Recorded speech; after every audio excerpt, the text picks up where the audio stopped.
Mission Divyastra की बहुत-बहुत बधाई हमारे आदरणीय प्रधानमंत्री जी ने दिया है। यानी कि हाल ही में डीआरडीओ ने अग्नि-5 मिसाइल का सफल परीक्षण कर लिया है।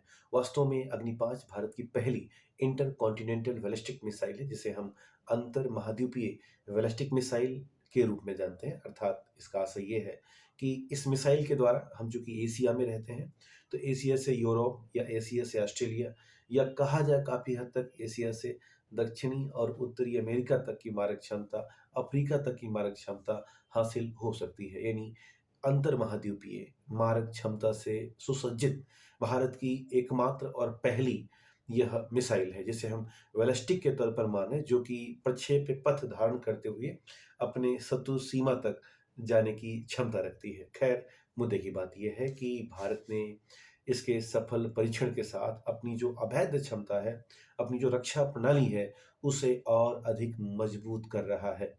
अग्नि-5 की जो ख़ासियत है, वो एक और है, जिसे हम एमआईआरबी टेक्नोलॉजी के तौर पर जानते हैं, जिसे हम बोलते हैं multiple independently re-entry targetable vehicle के तौर पर। यानी एक बार अगर हम अग्नि-5 को दागते हैं या एक टारगेट लेते हैं अग्नि-5 को लेकर के, तो ये अपने साथ एक बार के विस्फोट में कई टारगेट अचीव कर सकती है। 3, 4, 5 अलग-अलग टारगेट अचीव करने की क्षमता रखती है, जिसे हम एमआईआरबी टेक्नोलॉजी के तौर पर जानते हैं।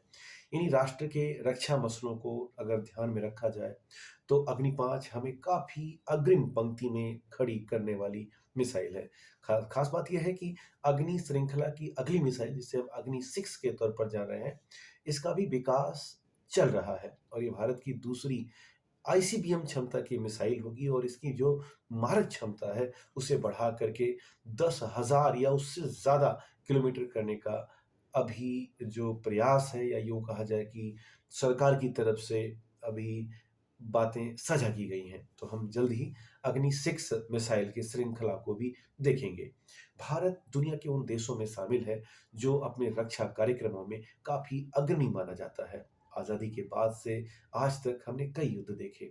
युद्धों की परिणति ये हुई कि राष्ट्र में रक्षा कार्यक्रमों के विस्तार और तकनीकी क्षमताओं के बृहद विस्तार के लिए सरकारें लगातार काम करती रहीं और इन्हीं के कारण यह परिणाम मिला कि राष्ट्र की जो रक्षा क्षमता है, वो वाक़ई में वैश्विक स्तर पर काफ़ी प्रभावकारी है। वो चाहे मिसाइल के क्षेत्र में हो या सबमरीन के क्षेत्र में हो, या हम पनडुब्बी की बात करें या लड़ाकू विमान की बात करें, या हम थल सेना के अन्य उपकरणों की बात करें, आज हम हर स्तर पर वैश्विक क्षमता से युक्त राष्ट्र के तौर पर आगे बढ़ रहे हैं और ये कहीं न कहीं हमारी सभी सरकारों का एक साझा प्रयास है। तो पुनः डीआरडीओ के वैज्ञानिकों को ढेर सारी बधाई कि इस महत्वपूर्ण उपलब्धि के लिए, और हम उम्मीद करते हैं और हम सभी राष्ट्रवासी उम्मीद करते हैं कि ये जो अग्नि-6 बन रही है, जल्द आएगी और राष्ट्र की रक्षा समझौते में, राष्ट्र की रक्षा क्षमताओं में और ज़्यादा